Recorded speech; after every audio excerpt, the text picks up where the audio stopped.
Hello everyone, I'm Dr. Mohal Banker, Interventional Radiology.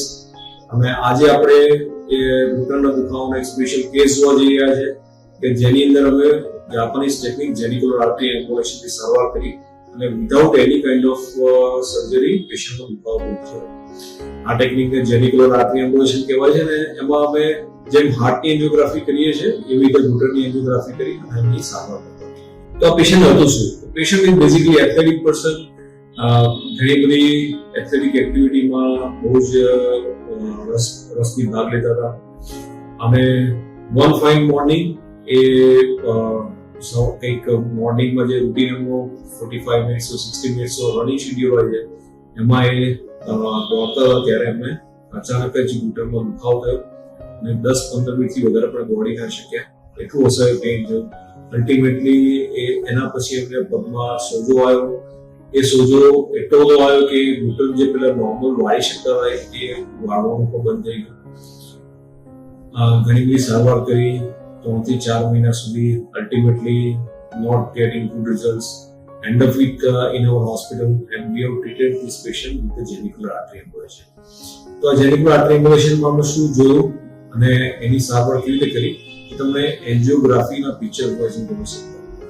સો એન્જિયોગ્રાફીમાં સૌથી પહેલા તમે જુઓ છો કે આમને મેઇન જે ફીમોરલ આર્ટરી છે એની એન્જિયોગ્રાફી કરી. આ આર્ટરી એ સાથળમાંથી પસાર થઈ ઘૂંટણ સુધીમાંથી પસાર થઈ નીચે જાય છે અને જેમ ઝાડની મેઇન થડમાંથી બ્રાન્ચીસ નીકળે ડિફરન્ટ એની બ્રાન્ચીસ ડેવલપ નીકળી રહી છે. આ એક છે, આ સેકન્ડ છે, નીચે બીજી છે. અહીંયા તમે જોશો અહીંયા મલ્ટીપલ બ્રાન્ચીસ છે. તો આ દરેક બ્રાન્ચીસ છે તો મોટાભાગે 6 બ્રાન્ચ એવી હોય છે જે ઘૂંટણને બ્લડ સપ્લાય પહોંચાડે છે. એની અમે સિલેક્ટિવ નાના માઇક્રોકેથેટરની એન્જિયોગ્રાફી કરી અને ચેક કરવામાં આવી છે.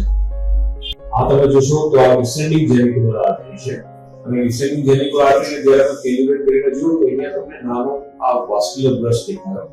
સો there is a culprit artery જેમાં સોજો છે અને એ સોજાને અમે વધારે નાનો માઇક્રોકેથેટરથી છે અંદર જઈને ચેક કર્યું તો બહુ જ ઘણો વધારે પડતો સોજો છે. આ તમે જોઈ શકો છો.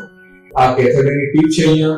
અહીંયા ટીપમાંથી જ્યારે અમે કોન્ટ્રાસ્ટ નાખીને ચેક કરીએ છીએ તો અહીંયા આ બધું જે આવે છે બધું સોજો છે અને આ સોજો તમે જોશો તો આર્ટરી અહીંયા પર છે પણ ક્યાંય અહીંયા વાસ્ક્યુલર બ્રશ દેખાતો નથી.